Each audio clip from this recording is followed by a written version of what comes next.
Le 19 décembre 2025. Notez bien cette date, souvenez-vous-en. Car selon des sources gouvernementales qui se sont exprimées sous couvert d'anonymat, un événement important est prévu ce jour-là. Un événement impliquant 3I Atlas, l'énorme objet interstellaire qui traverse actuellement notre système solaire à grande vitesse. Et le silence des canaux officiels n'est pas accidentel. Il est calculé, il est délibéré. Et si vous comprenez ce qui se passe réellement à huis clos à Washington, Genève et Pékin, ce silence devrait vous terrifier. Commençons par ce que nous savons publiquement. 3I Atlas a été découvert en juillet 2025 par le système d'alerte précoce des impacts d'astéroïdes terrestres au Chili. L'annonce a été faite par le Minor Planet Center le 2 juillet. En quelques heures, les astronomes du monde entier ont commencé à suivre cet visiteur venu de l'extérieur de notre système solaire. En quelques jours, ils ont réalisé qu'il ne s'agissait pas d'un simple vagabond cosmique. C'était quelque chose d'inédit, quelque chose qui ne se comportait pas comme les objets naturels devraient se comporter, quelque chose qui soulevait des questions auxquelles aucune autorité ne voulait répondre publiquement. L'objet mesure environ 10 km de diamètre, soit à peu près la taille de Manhattan. Il se déplace à une vitesse supérieure à 200 000 km à l'heure. Sa trajectoire l'a amené dans le système solaire interne, sur une trajectoire dont les astronomes ont calculé qu'elle avait moins de 0,05% de chances de se produire naturellement, moins de 5 chances sur 100 000. Ce ne sont pas des probabilités, ce sont des coïncidences impossibles qui s'ajoutent à des anomalies statistiques enveloppées d'improbabilités mathématiques. Et pourtant, les scientifiques du gouvernement ont continué à affirmer publiquement que 3I Atlas n'était qu'une comète. Juste de la glace et des roches provenant d'un autre système stellaire. Rien de plus. Circuler, il n'y a rien à voir ici. Mais la représentante Anna Paulina Luna de Floride n'a pas circulé. Le 31 octobre, elle a envoyé une lettre officielle à l'administrateur par intérim de la NASA, exigeant la divulgation immédiate de toutes les données, images et observations relatives à 3I Atlas. Elle a spécifiquement demandé les photographies haute résolution prises par le Mars Reconnaissance Orbité le 2 octobre, lorsque l'objet est passé à moins de 30 millions de kilomètres de la planète rouge. Selon des sources proches du dossier, ces images montraient des détails qui contredisaient l'hypothèse d'une comète naturelle. Elles montraient des structures, des géométries, des motifs qui ne devraient pas exister sur un morceau de glace vieux de 7,5 milliards d'années, bombardé par les rayonnements cosmiques depuis plus longtemps que la Terre n'existe. La réponse de la NASA ? Le silence. L'agence a invoqué la fermeture du gouvernement, qui a débuté le 1er octobre, pour justifier la non-divulgation. Mais voici ce qui ne colle pas. Le gouvernement a rouvert. Le financement a repris. Pourtant, ces images restent classifiées. Elles ne sont pas retenues. Elles ne sont pas en cours d'examen. Elles sont classifiées. Il s'agit d'une désignation spécifique. Cela signifie que quelqu'un, quelque part dans la chaîne de commandement, a déterminé que ces photographies représentent des informations qui pourraient menacer la sécurité nationale si elles étaient rendues publiques. Qu'est-ce que le Mars Reconnaissance Orbiter a vu exactement qui justifie un tel niveau de secret ? Le professeur Avi Loeb de l'université de Harvard s'est exprimé ouvertement sur la nécessité de la transparence. Le 31 octobre, il a informé les membres du Congrès au sujet de 3I Atlas et de ses implications. Il a demandé à la NASA de divulguer toutes les données scientifiques afin qu'elles puissent être analysées de manière indépendante. Il a souligné que les anomalies entourant cet objet, si elles avaient été observées dans tout autre contexte scientifique, auraient nécessité un examen minutieux. Mais au lieu d'un examen minutieux, nous avons droit à des communiqués de presse sur une activité cométaire naturelle mais inhabituelle. Au lieu de données, on nous assure que tout est sous contrôle. Au lieu de réponses, nous avons droit à des briefings programmés qui sont reportés, reprogrammés, puis annulés. Le 6 novembre, Defense Scoop a rapporté que les responsables de la NASA avaient prévu une réunion avec le représentant Luna le lendemain. Cette réunion a eu lieu. On ignore ce qui y a été discuté. Le bureau de Luna a publié une brève déclaration confirmant la tenue de la réunion et indiquant que la NASA avait accepté de fournir des informations supplémentaires une fois l'analyse terminée. Quand l'analyse sera-t-elle terminée ? Aucun calendrier n'a été fourni. Quelle forme prendront ces informations ? Aucun détail n'a été donné. Incluront-elles les images classifiées ? Pas de commentaires. Le Pentagone a ajouté une autre couche à cette histoire. Lorsqu'on lui a demandé si 3I Atlas représentait une menace pour la sécurité nationale, un porte-parole du ministère de la Défense a déclaré que le Bureau de résolution des anomalies dans tous les domaines, ARO, suivait de près les rapports relatifs à 3I Atlas, mais que l'objet ne relevait pas de la mission de l'ARO, car il était considéré comme une comète. Remarquez la formulation. pas confirmée comme étant une comète, pas définitivement identifiée comme une comète. Évaluée, c'est le langage des services de renseignement. Cela signifie qu'ils se basent sur des évaluations et des interprétations, et non sur des certitudes. Et s'ils ne sont pas certains, pourquoi disent-ils au public qu'ils le sont? Voici ce que les initiés du gouvernement ne diront pas publiquement, mais confirmeront officieusement. À partir de début septembre, plusieurs agences fédérales ont commencé à coordonner les préparatifs de ce que les documents internes appellent l'événement de décembre. Ces préparatifs ont impliqué la FEMA, le département de la sécurité intérieure, le Conseil national de sécurité et des éléments des services de renseignement. Selon une source, l'objectif déclaré était de garantir la continuité des opérations gouvernementales et la sécurité publique en cas de développements inattendus liés à l'approche de Three Eye Atlas à la mi-décembre. Des événements imprévus. Quels événements? S'il s'agit simplement du passage d'une comète, quels événements pourraient bien nécessiter la coordination de la FEMA et la mise en œuvre de protocoles de continuité des activités gouvernementales? Ces protocoles sont réservés aux scénarios catastrophiques, guerre nucléaire, impact d'astéroïdes, pandémie, événements qui menacent le fonctionnement fondamental de la société. Pourquoi ces protocoles seraient-ils nécessaires pour une comète qui, selon toutes les sources officielles, ne représente aucune menace pour la Terre? La trajectoire fournit une partie de la réponse.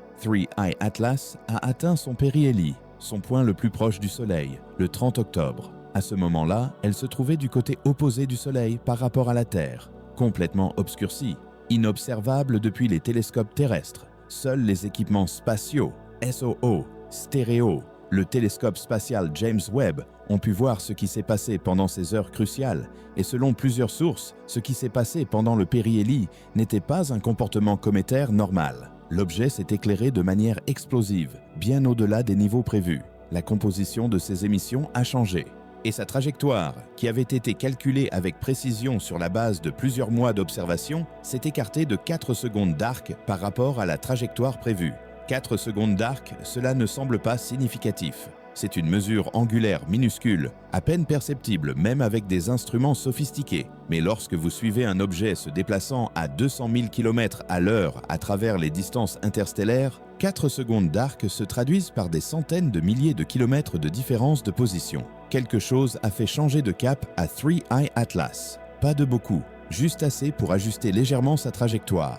Juste assez pour garantir que lorsqu'elle atteindra son point le plus proche de la Terre le 19 décembre, elle passera à exactement 1,8 unités astronomiques, soit environ 267 millions de kilomètres. Cette distance est importante. Elle est suffisamment éloignée pour qu'il n'y ait aucune possibilité de collision, aucun effet gravitationnel sur l'orbite terrestre, aucune perturbation des marées, parfaitement sûre d'un point de vue physique. Mais elle est également suffisamment proche pour permettre une observation détaillée. Suffisamment proche pour que les télescopes terrestres, les télescopes spatiaux et même les astronomes amateurs disposant d'un équipement modeste puissent observer Three Eye Atlas avec un niveau de détail sans précédent. Assez proche pour que, quel que soit cet objet, quoi qu'il fasse, nous soyons aux premières loges pour assister au spectacle. Et c'est cela, selon des sources proches des briefings classifiés, qui inquiètent les gouvernements. Non pas que Three Eye Atlas va nous heurter, mais que nous allons voir quelque chose qui ne peut être expliqué comme un phénomène naturel,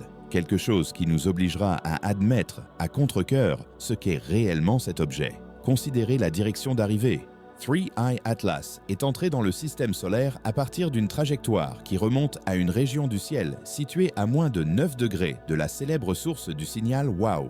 Le signal WOW, détecté en 1977 par le radiotélescope Big Ear, reste le candidat le plus probable pour une transmission extraterrestre artificielle jamais reçue. Depuis 48 ans, les scientifiques débattent de son origine, de sa signification et même de son authenticité. Et maintenant, un objet interstellaire arrive presque exactement de la même direction. La probabilité que ce soit une coïncidence, 0,6%, moins d'une chance sur 160. Ajoutez à cela la probabilité de la trajectoire. Ajoutez à cela le moment du périhélie qui a obscurci l'objet précisément lorsqu'il était le plus brillant. Ajoutez à cela la correction de trajectoire qui a ajusté sa distance d'approche en décembre. Ajoutez à cela la composition chimique qui n'a rien à voir avec celle des comètes du nuage d'Oort de notre propre système solaire. Chacune de ces anomalies pourrait être écartée individuellement, Collectivement, elles brossent un tableau que les explications astronomiques conventionnelles ne peuvent pas entièrement expliquer. Le professeur Loeb a déclaré publiquement qu'il estimait la probabilité que 3I Atlas soit artificielle à 30 à 40%.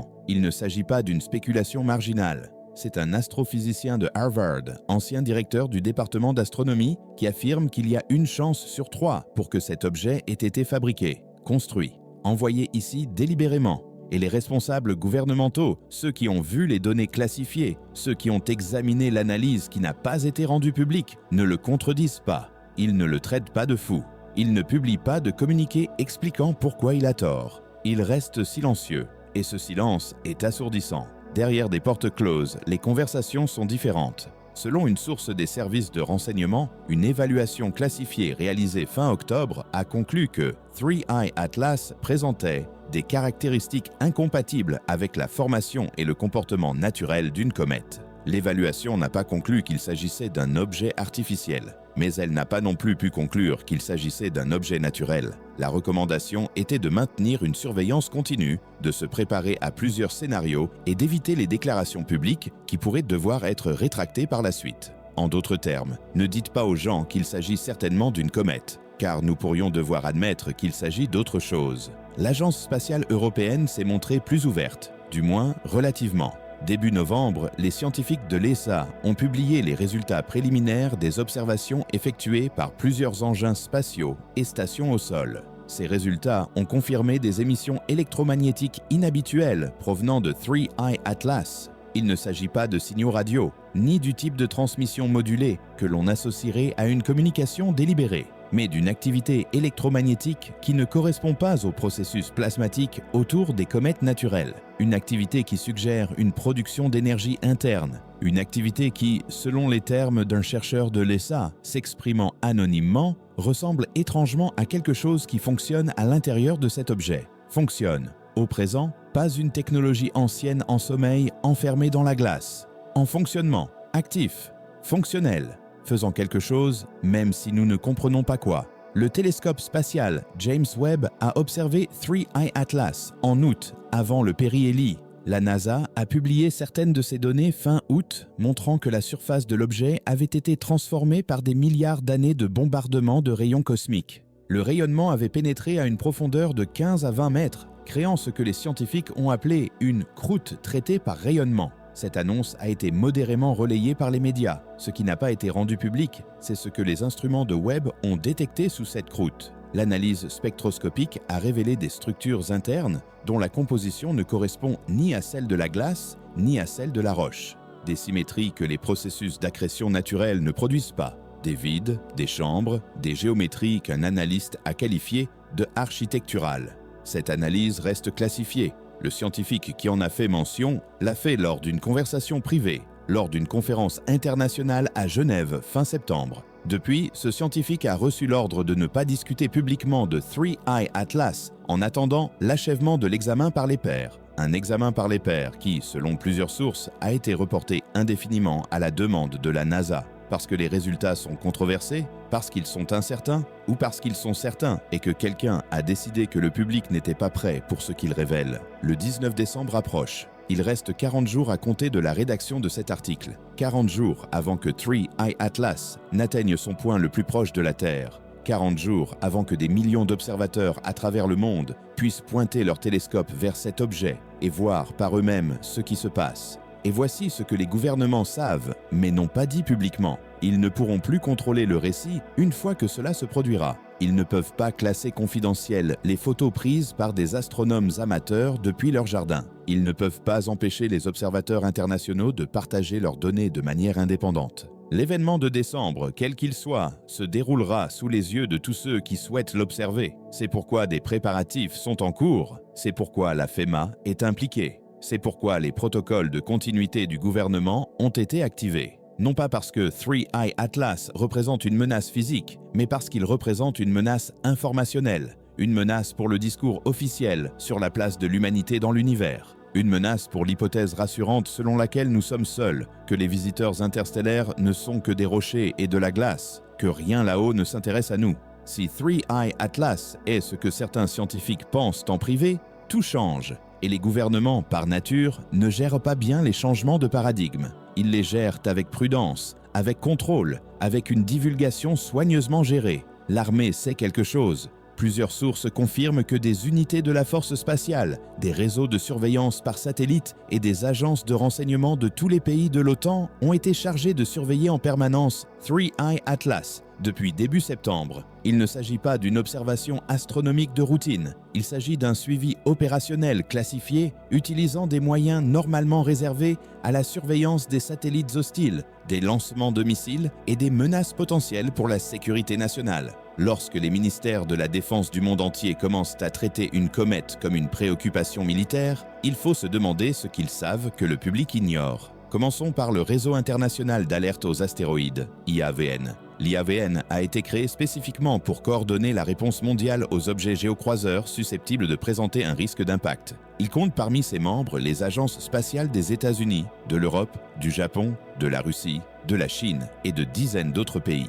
Le 20 septembre, l'IAVN a lancé une campagne d'observation sans précédent pour Three Eye Atlas. Cette campagne se déroule du 27 novembre 2025 au 27 janvier 2026. 2 mois complets d'observation mondiale coordonnée utilisant tous les télescopes, systèmes radars et capteurs spatiaux disponibles. Voici ce qui rend cela remarquable. Three Eye Atlas ne présente aucune menace d'impact pour la Terre. Son approche la plus proche est de 1,8 unités astronomiques, soit environ 270 millions de kilomètres. C'est plus loin que la distance entre la Terre et Mars à leur point le plus proche. Il n'existe aucun scénario orbital dans lequel cet objet pourrait heurter notre planète. Aucun.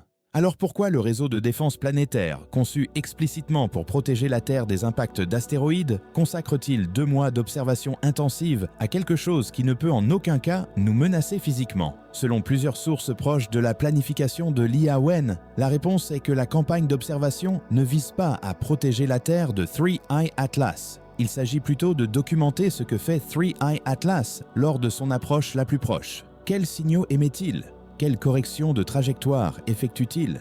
Quelles activités deviennent détectables lorsque les conditions d'observation sont optimales? Les scientifiques impliqués dans la campagne veulent un enregistrement complet, car, en privé, ils ne croient pas qu'il s'agisse d'un objet naturel. Et s'il n'est pas naturel, alors comprendre son comportement devient une question de sécurité planétaire, même s'il ne présente aucun risque de collision. La campagne implique environ 40 grands observatoires dans le monde entier, ainsi que d'innombrables installations plus petites et des astronomes amateurs. Les observations couvriront les longueurs d'onde de la lumière visible, des infrarouges, des ondes radio, des ultraviolets et des rayons X.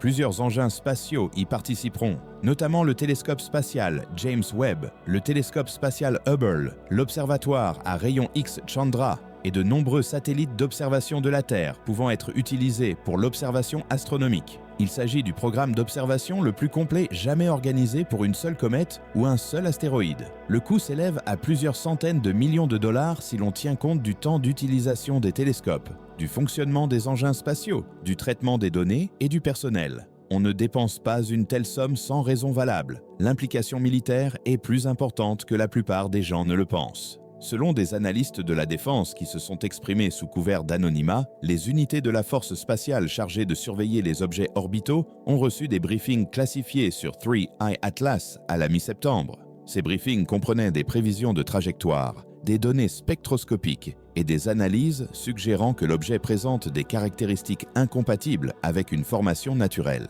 Le personnel de la force spatiale a reçu pour instruction de maintenir un verrouillage radar continu sur l'objet à l'aide de systèmes phasés au sol et de capteurs spatiaux. Il s'agit d'un protocole normalement réservé au suivi des engins spatiaux potentiellement hostiles ou des débris qui menacent les satellites critiques. Le réseau américain de surveillance spatiale, un réseau mondial de radars terrestres et de télescopes optiques qui suit tout ce qui se trouve en orbite autour de la Terre, a élargi sa mission en octobre pour inclure la surveillance de l'espace lointain de Three Eye Atlas. Cela a nécessité la reprogrammation des algorithmes de suivi, l'ajustement des priorités de planification et la coordination avec les partenaires internationaux afin de garantir qu'aucune lacune ne se crée dans la couverture. Un opérateur radar s'exprimant à titre privé a décrit cet effort comme « traiter une comète interstellaire comme s'il s'agissait d'un satellite chinois susceptible de commencer à manœuvrer de manière imprévisible ». Ce n'est pas une hyperbole, c'est littéralement le protocole opérationnel. Le ministère russe de la Défense s'est également engagé, mais de manière moins publique. Les installations d'observation par satellite en Sibérie et dans la région du Caucase ont été chargées d'assurer une surveillance 24 heures sur 24 depuis la fin septembre. Le programme spatial chinois, généralement secret sur les activités spatiales militaires, a participé en octobre à une réunion à Vienne organisée par le Comité des Nations Unies pour l'utilisation pacifique de l'espace extra-atmosphérique. Selon des sources présentes, cette réunion a porté sur les protocoles de coordination internationale pour les objets anormaux d'origine indéterminée. Three Eye Atlas n'a pas été mentionné nommément dans le résumé officiel de la réunion, mais toutes les personnes présentes ont compris de quoi il était question. Les responsables de l'Agence spatiale européenne se sont montrés plus ouverts quant à leurs préoccupations, du moins à huis clos. Une note interne du programme de surveillance de l'espace de l'ESA, datée du 15 octobre et qui a fuité, indiquait que Three Eye Atlas représente un objet présentant un intérêt significatif pour la sécurité planétaire et recommandait une priorité d'observation maximale compatible avec les ressources disponibles. Cette note précisait ensuite que, bien que l'objet ne présente aucun risque de collision, sa valeur potentielle en termes de renseignement et sa nature incertaine justifient des efforts de surveillance extraordinaires. Valeur en termes de renseignement. Ce n'est pas un terme généralement utilisé pour les comètes. La coordination s'étend au-delà des agences gouvernementales.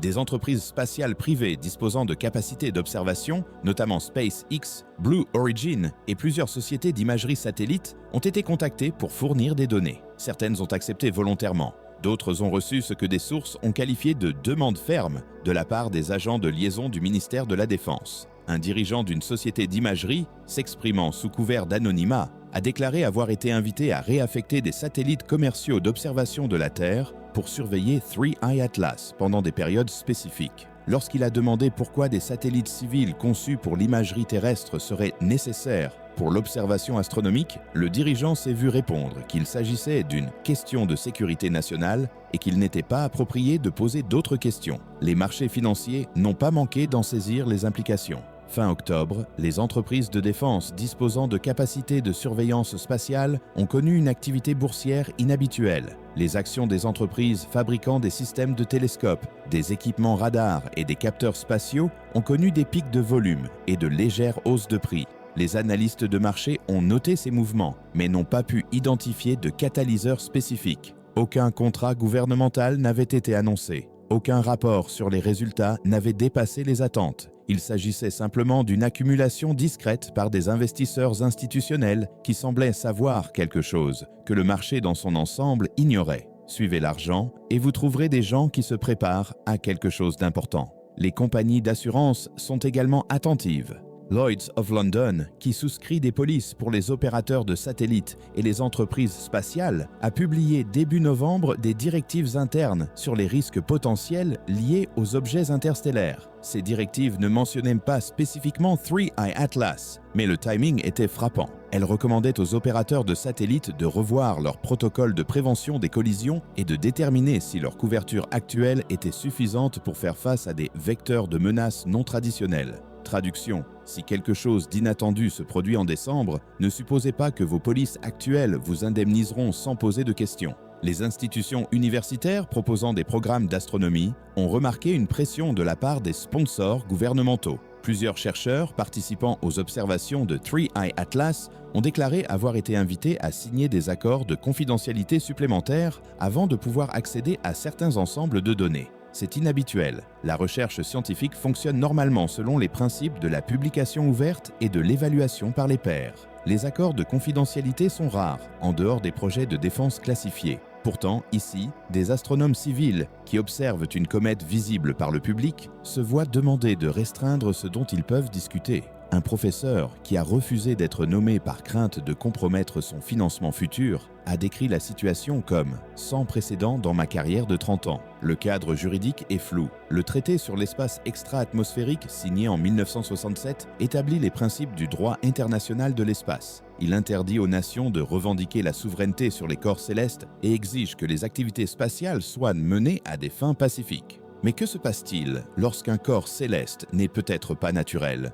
Que se passe-t-il lorsqu'un objet interstellaire présente des caractéristiques suggérant une intelligence ? Le traité ne traite pas de ces scénarios car, en 1967, il semblait relever de la pure science-fiction. Aujourd'hui, il pourrait devenir réalité, et les juristes internationaux s'efforcent d'interpréter un texte vieux de 7 décennies dans un contexte entièrement nouveau. Le Bureau des Affaires spatiales des Nations Unies a convoqué une session à huis clos le 20 octobre afin de discuter des implications juridiques et politiques des scénarios de contact impliquant une intelligence non terrestre. Cette session n'était pas officiellement liée à Three Eye Atlas, mais toutes les personnes invitées connaissaient le véritable ordre du jour. Parmi les participants figuraient des représentants des principales nations spatiales, ainsi que du Brésil, de l'Inde, de l'Afrique du Sud et d'autres pays dotés de capacités astronomiques importantes. Les discussions auraient porté sur des questions telles que qui parle au nom de l'humanité si une communication est tentée? Quels protocoles régissent le partage d'informations sur les technologies extraterrestres potentielles?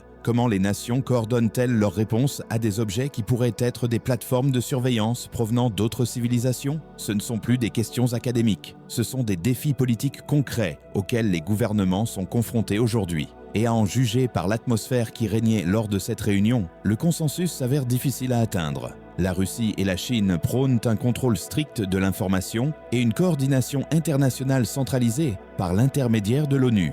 Les États-Unis et les pays européens sont favorables à un partage transparent des données et à une analyse décentralisée par des institutions scientifiques indépendantes. Les petits pays craignent d'être exclus des processus décisionnels qui pourraient affecter l'humanité tout entière. Personne n'a de bonne réponse. Tout le monde improvise au fur et à mesure, car il n'existe pas de scénario préétabli pour cette situation. Les chefs religieux sont également informés en toute discrétion. Début novembre, des représentants du Vatican, des principales institutions savantes islamiques, des autorités religieuses hindoues et des organisations bouddhistes ont participé à des consultations avec des responsables gouvernementaux sur les implications sociales et théologiques potentielles de la confirmation de l'existence d'une intelligence extraterrestre. Ces consultations n'ont pas été rendues publiques, mais plusieurs sources ont confirmé qu'elles avaient bien eu lieu. La préoccupation ne porte pas sur la doctrine théologique, car la plupart des cadres religieux peuvent s'accommoder de la vie extraterrestre. La préoccupation porte sur la stabilité sociale. Il s'agit de la manière dont les populations réagissent lorsque les hypothèses fondamentales sur le caractère unique de l'humanité sont remises en question. Il s'agit de prévenir la panique, de maintenir l'ordre et de gérer le choc psychologique qui pourrait accompagner la confirmation que nous ne sommes pas seuls. L'implication de la FEMA s'inscrit dans ce schéma. L'Agence fédérale de gestion des urgences ne s'occupe généralement pas des comètes. Sa mission est de répondre aux catastrophes nationales et de s'y préparer. Pourtant, à la mi-septembre, la FEMA a activé ses centres de coordination régionaux et a commencé à mettre à jour ses protocoles de communication d'urgence. Interrogés à ce sujet, les porte-paroles de l'agence ont invoqué des exercices de préparation de routine. Mais le timing soulève des questions. Pourquoi en septembre ? Pourquoi concentrer les exercices sur des scénarios impliquant des événements informationnels inattendus et la gestion de la réaction du public à des développements sans précédent? Ces expressions ne correspondent pas à des scénarios de catastrophes naturelles. Elles correspondent à des scénarios de divulgation. Elles correspondent à des situations où le défi n'est pas les dommages physiques, mais le choc informationnel. Les protocoles de continuité des fonctions gouvernementales, les plans classifiés qui garantissent la poursuite des fonctions gouvernementales essentielles en cas de catastrophe, ont été revus et mis à jour en octobre. Plusieurs sources confirment que cela s'est produit dans plusieurs agences et a nécessité une coordination avec les dirigeants du Congrès. Les scénarios spécifiques abordés restent classifiés, mais un membre du personnel du Congrès, s'exprimant sous couvert d'anonymat, a décrit des briefings sur le maintien des opérations gouvernementales et de la confiance du public lors d'événements susceptibles de modifier fondamentalement la compréhension qu'a le public de la place de l'humanité dans l'univers. Ce langage ne concerne pas les ouragans ou les tremblements de terre, il concerne les changements de paradigme. La date du 19 décembre apparaît régulièrement dans les documents de planification, non pas comme une date menaçante, non pas comme un scénario d'impact, mais comme un point de décision, comme un moment où davantage d'informations seront disponibles, comme une date limite à laquelle certaines préparations devront être terminées. Un planificateur du ministère de la Défense, s'exprimant en privé, l'a décrite comme « le jour où nous pourrions avoir des conversations difficiles avec le public ». Pressé de questions sur la nature de ces conversations, le planificateur a refusé de donner plus de détails, mais a déclaré « Si vous avez suivi l'actualité de Three Eye Atlas, vous pouvez probablement deviner. Les astronomes amateurs représentent une variable que les gouvernements ne peuvent pas entièrement contrôler. Des milliers de personnes dans le monde entier possèdent des télescopes capables d'observer 3I Atlas lors de son approche en décembre. Ils ne sont pas soumis au secret gouvernemental. Ils ne sont pas soumis à des accords de non-divulgation. S'ils voient quelque chose de remarquable, quelque chose qui contredit les déclarations officielles, ils le publieront immédiatement en ligne. Ils partageront des images, des spectres et des données sur des forums et les réseaux sociaux avant que les gouvernements ne puissent tenter de contenir l'information. C'est pourquoi les préparatifs se concentrent autant sur la stratégie de communication, car une fois que le secret est dévoilé, il devient impossible de contrôler le récit. Des diapositives PowerPoint divulguées lors d'une réunion de l'OTAN à Bruxelles fin octobre décrivent les protocoles de communication pour les événements d'observation anormaux.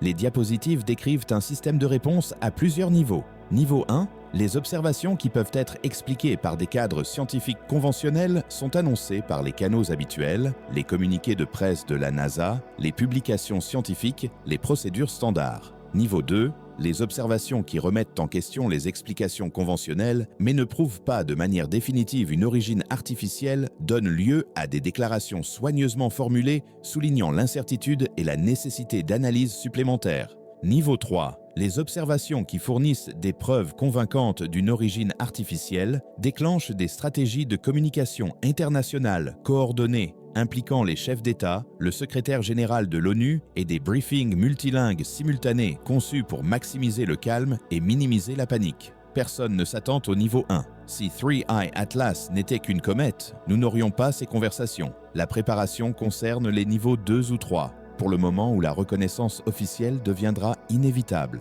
Pour le jour où quelqu'un, quelque part, observera quelque chose qui ne pourra être rejeté comme un phénomène naturel, quelque chose de si clair, si peu ambigu, que continuer à maintenir l'histoire de la simple comète deviendra intenable. Le 19 décembre pourrait être ce jour, ou peut-être pas, mais les gouvernements du monde entier se préparent comme si cela pouvait être le cas. Alors, que se passera-t-il réellement le 19 décembre ? À quoi les gens doivent-ils s'attendre ? Plus important encore, à quoi doivent-ils prêter attention que les gouvernements pourraient ne pas annoncer publiquement ? Séparons les faits confirmés des spéculations raisonnables et examinons ce que les preuves suggèrent réellement. Tout d'abord, les faits confirmés. 3I Atlas atteindra son point le plus proche de la Terre à exactement 1,797 unités astronomiques, ce qui correspond à 268 938 km. Cela se produira le vendredi 19 décembre 2025. L'heure exacte varie selon le lieu, mais pour la plupart des régions de la Terre, le point le plus proche sera atteint en fin d'après-midi ou en début de soirée, heure UTC. L'objet se trouvera dans la constellation du Lion, visible depuis l'hémisphère nord dans le ciel avant l'aube. Sa luminosité devrait être d'environ 11 à 12 magnitudes, voire 9 magnitudes si son niveau d'activité actuel se maintient. Cela signifie qu'il devrait être visible à l'aide d'un petit télescope ou de bonnes jumelles dans un ciel sombre. Ce n'est pas spectaculaire, mais accessible aux astronomes amateurs sérieux. Ce sont les chiffres publiés par la NASA. Ce sont les trajectoires calculées par plusieurs installations indépendantes à travers le monde. Ces calculs sont solides. Ils sont basés sur des mois d'observation, sur une mécanique orbitale qui a prouvé son exactitude depuis des siècles et sur la confirmation de dizaines de stations de suivi. 3I Atlas sera exactement là où les scientifiques prédisent qu'il sera, avec une marge d'erreur de quelques centaines de kilomètres sur une distance de plusieurs centaines de millions de kilomètres. L'incertitude ne réside pas dans la trajectoire. L'incertitude réside dans ce que nous observerons lorsqu'il arrivera à destination. Commençons par le scénario le plus optimiste, du point de vue de ceux qui espèrent qu'il s'agit vraiment d'une comète. 3I Atlas continue de se comporter comme il l'a fait depuis son périhélie. Son activité diminue progressivement à mesure qu'il s'éloigne du Soleil. Sa luminosité passe de son niveau actuel de magnitude 11 ou 12 à une magnitude 14 ou plus faible d'ici la fin de l'année. Les observations spectroscopiques montrent des émissions continues de vapeur d'eau et de dioxyde de carbone à des taux décroissants, conformes au modèle de chauffage solaire. Aucune correction de trajectoire, aucun signal anormal, aucun éclaircissement ou changement structurel inattendu. Les astronomes publient des articles sur des caractéristiques inhabituelles, mais finalement naturelles. L'objet disparaît de la conscience publique. La vie continue comme avant. Ce scénario est possible. Il pourrait même être probable, selon vos hypothèses de départ. Mais ce n'est pas le scénario auquel se préparent les gouvernements. On n'active pas la FEMA. On ne coordonne pas le suivi militaire international et on n'informe pas les chefs religieux au sujet d'une comète qui s'estompe de manière prévisible. Les préparatifs suggèrent que les décideurs estiment que d'autres scénarios sont plus probables. Considérons le scénario 2. Three Eye Atlas présente un comportement lors de son approche la plus proche qui remet en question les explications naturelles, mais ne prouve pas de manière définitive son origine artificielle. Peut-être que les niveaux d'activité augmentent plutôt que diminuent malgré la distance croissante par rapport au Soleil. Peut-être que les observations spectroscopiques détectent des émissions qui ne correspondent pas à la composition cométaire attendue. Peut-être que la trajectoire montre de petites corrections de course incompatibles avec un dégazage passif. Peut-être que les observations radio détectent des signaux structurés qui pourraient être des processus plasmatiques naturels ou autre chose. C'est le scénario intéressant mais ambigu, celui où le débat scientifique s'intensifie, où certains chercheurs plaident en faveur d'explications naturelles exotiques, tandis que d'autres suggèrent qu'une origine artificielle reste possible, où la couverture médiatique explose avec des opinions d'experts contradictoires, où les gouvernements publient des déclarations soigneusement formulées reconnaissant des observations inhabituelles tout en soulignant l'incertitude et l'analyse en cours. Ce scénario crée une turbulence sociale maximale avec un engagement officiel minimal. Les gens exigent des réponses. Les scientifiques ne peuvent pas fournir de réponses définitives. Les théories du complot fleurissent. Certaines populations paniquent. D'autres rejettent tout cela comme étant exagéré. La confiance dans les institutions s'érode davantage, car les gens concluent qu'on les maintient délibérément dans l'ignorance. C'est le scénario cauchemardesque pour les relations publiques et la stabilité sociale. C'est aussi, selon de multiples sources, ce que certains analystes considèrent comme l'issue la plus probable. Considérons maintenant le scénario 3, celui dont personne ne parle publiquement, mais auquel tous les acteurs pensent. 3. Atlas fait quelque chose le 19 décembre qui ne peut s'expliquer par des processus naturels. Peut-être effectue-t-il des corrections de trajectoire trop importantes et trop précises pour être attribuées à un dégazage. Peut-être émet-il des signaux radio avec une modulation ou un contenu informatif évident. Peut-être sa structure devient-elle visible sur des images haute résolution, révélant des géométries incompatibles avec l'accrétion naturelle. Peut-être se fragmente-t-il d'une manière qui expose des structures internes clairement artificielles. Peut-être libère-t-il des objets plus petits qui manœuvrent de manière indépendante. Peut-être se produit-il quelque chose qui rend l'hypothèse d'une origine artificielle non seulement plausible, mais inévitable. Si cela se produit, les protocoles de communication se déclenchent. Les chefs d'État sont immédiatement informés. Le secrétaire général de l'ONU publie une déclaration préparée à l'avance. Les agences spatiales du monde entier coordonnent des annonces en plusieurs langues, programmées pour atteindre simultanément le public mondial. Le message insiste sur plusieurs points. La Terre est en sécurité. Il n'y a pas de menace. Il s'agit d'une découverte scientifique historique. La coopération internationale se poursuivra, l'analyse est en cours. De plus amples informations seront fournies dès qu'elles seront disponibles. Les chefs religieux publient des déclarations de soutien s'inscrivant dans leurs traditions théologiques respectives. Les plateformes de réseaux sociaux activent des politiques de modération préétablies pour lutter contre la désinformation et la panique. Les services d'urgence sont mis en alerte en cas de troubles civils potentiels, bien que cela soit officiellement attribué à une préparation de routine sans rapport avec cet événement. Voilà le scénario prévu. Son efficacité dépendra de ce qui se passera réellement et de la clarté des preuves. Si les observations laissent place au doute, si les experts peuvent débattre de manière plausible des interprétations, la situation reste gérable. Mais si un événement indéniable se produit, que n'importe qui disposant d'un télescope peut vérifier, que des observateurs amateurs photographient et publient en ligne avant même que les déclarations officielles ne commencent, alors il devient impossible de contrôler le récit. Vous ne gérez plus l'information, mais les réactions. Et les réactions à cette échelle, face à une nouvelle aussi profonde, sont imprévisibles. Le Southwest Research Institute a proposé plus tôt cette année un concept de mission visant à intercepter Three Eye Atlas en utilisant les capacités de lancement existantes. Le vaisseau spatial accélérerait pour atteindre la vitesse de l'objet et effectuerait un survol rapproché, capturant des images haute résolution et des données spectroscopiques. La fenêtre de lancement s'ouvrirait en 2029 ou 2030, permettant d'intercepter Three Eye Atlas quelque part au-delà de l'orbite de Jupiter avant qu'il ne quitte définitivement le système solaire. La mission n'atteindrait l'objet qu'en 2033 environ, mais elle représenterait la meilleure chance pour l'humanité de l'examiner de près et en détail. Le financement n'a pas encore été approuvé, la conception n'est pas encore finalisée. Mais le concept existe, et si le 19 décembre fournit des raisons suffisamment convaincantes pour poursuivre les recherches, cette mission pourrait passer du stade de concept à celui de programme financé très rapidement. Le programme spatial chinois aurait discuté en interne de concepts de missions similaires. La Russie dispose de capacités spatiales lointaines qui pourraient potentiellement être utilisées pour l'interception. L'Agence spatiale européenne pourrait s'associer à des collaborateurs internationaux pour une mission conjointe. Si 3I Atlas s'avère être ce que certains scientifiques soupçonnent, le premier vaisseau spatial envoyé par l'humanité pour rattraper et étudier un objet interstellaire ne manquera pas de financement ni de soutien politique. Il deviendra la mission spatiale la plus prioritaire de l'histoire. Toutes les nations spatiales voudront y participer. Le retour scientifique serait incalculable. Et si l'objet est artificiel, la valeur en termes de renseignements transformerait notre compréhension de la technologie, de l'ingénierie et de ce qui est possible.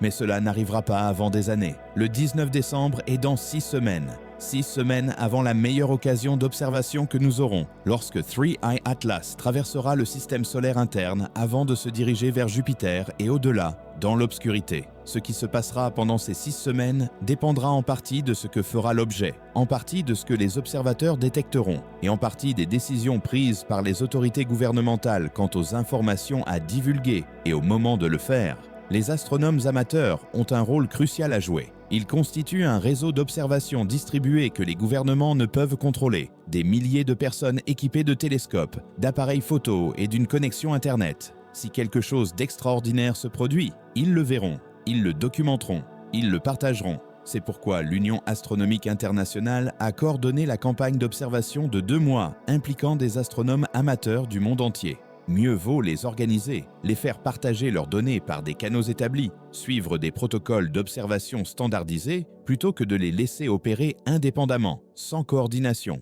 Mieux vaut que leurs découvertes transitent par des institutions scientifiques capables de fournir un contexte et une analyse, plutôt que d'exploser sur les réseaux sociaux sans cadre d'interprétation. Les directives de la campagne, publiées fin octobre, fournissent des instructions d'observation spécifiques, des configurations d'équipements suggérées, des fenêtres d'observation optimales en fonction de l'emplacement, des formats de données pour le partage des observations, les coordonnées d'astronomes professionnels qui peuvent fournir des conseils et répondre aux questions. C'est remarquablement bien organisé pour quelque chose qui a été mis en place en seulement quelques mois, presque comme si le cadre existait déjà, attendant une cible appropriée. Presque comme si quelqu'un avait anticipé la nécessité de coordonner les efforts d'observation amateurs de masse pour un objet présentant un intérêt particulier. Presque comme si ce n'était pas la première fois que de tels préparatifs étaient faits. Car voici quelque chose que la plupart des gens ignorent. Les protocoles utilisés pour 3I Atlas ne sont pas entièrement nouveaux. Ils sont adaptés à partir de plans d'urgence classifiés élaborés à la suite du passage d'Oumuamua dans le système solaire en 2017. Après ce premier visiteur interstellaire confirmé, après la controverse sur son origine artificielle éventuelle, après les débats sur le temps d'observation insuffisant et les occasions manquées, diverses agences ont élaboré des cadres pour traiter plus efficacement les futurs objets interstellaires. Ces cadres anticipaient des scénarios allant du simple intérêt scientifique à une origine artificielle potentielle.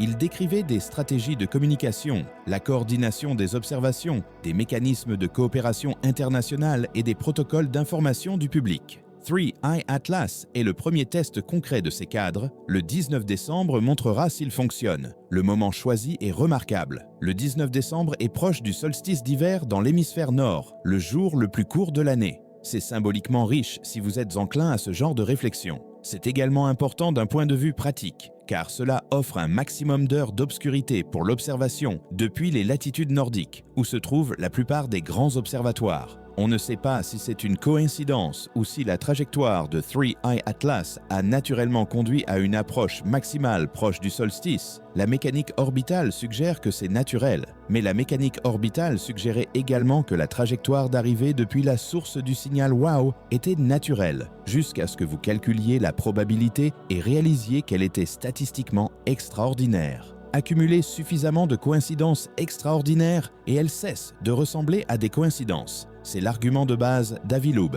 Lorsque vous rencontrez un objet présentant de multiples anomalies, chacune étant individuellement improbable mais pas impossible, vous devez sérieusement envisager l'hypothèse qu'il ne s'agit pas d'un phénomène naturel. Il faut appliquer la même rigueur analytique que les scientifiques appliquent à toute autre question, en testant les hypothèses par rapport aux preuves, en suivant les données où qu'elles mènent. Et si les données indiquent systématiquement une origine artificielle, il faut reconnaître cette possibilité plutôt que de déformer les explications naturelles pour les adapter à des observations qu'elles n'expliquent pas de manière adéquate. Le 19 décembre fournira davantage de données, de meilleures données. Des données provenant d'une distance plus proche, avec des instruments plus performants et dans des conditions d'observation optimales. Des données qui permettront soit de résoudre les ambiguïtés, soit de les approfondir. Des données qui pourraient confirmer que 3I Atlas est une comète interstellaire inhabituelle mais naturelle, ou qui pourraient révéler des caractéristiques nous obligeant à envisager sérieusement l'alternative. Quoi qu'il arrive, le monde entier aura les yeux rivés sur cet événement. Les astronomes professionnels des grands observatoires, les astronomes amateurs dans leurs jardins à travers le monde, les analystes gouvernementaux dans les stations de surveillance, le personnel militaire effectuant des suivis via des systèmes classifiés. Les médias prépareront des articles qui ne seront peut-être jamais publiés ou qui deviendront la plus grande nouvelle de l'histoire de l'humanité. Des milliards de personnes qui ont entendu parler d'une comète interstellaire approchant la Terre et qui sont vaguement curieuses de savoir ce qui va se passer ensuite. Et un groupe beaucoup plus restreint, ceux qui ont suivi l'affaire de près, ceux qui ont remarqué les anomalies, les esquives officielles et les préparatifs extraordinaires, ceux qui comprennent que le 19 décembre pourrait être le jour où tout changera. Ou peut-être pas. Ce pourrait être une belle comète observée par des passionnés,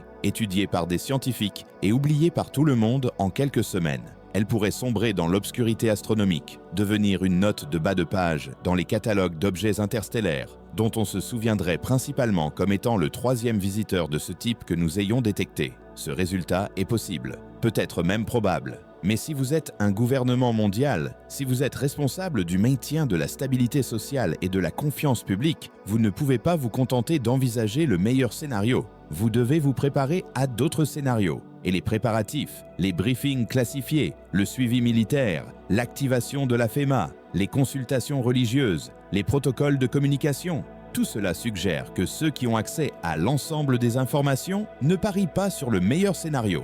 40 jours, c'est tout ce qu'il nous reste. 40 jours avant que 3I Atlas n'atteigne son point d'approche le plus proche. 40 jours pour les derniers préparatifs, les observations de dernière minute, la coordination des plans. 40 jours avant le 19 décembre 2025, date qui pourrait marquer le jour où l'humanité a confirmé qu'elle partageait la galaxie avec d'autres formes d'intelligence, ou qui pourrait marquer le jour où nous avons observé une comète vraiment intéressante. Quoi qu'il en soit, nous le saurons bientôt. L'objet s'approche, les télescopes sont prêts, le monde entier observe.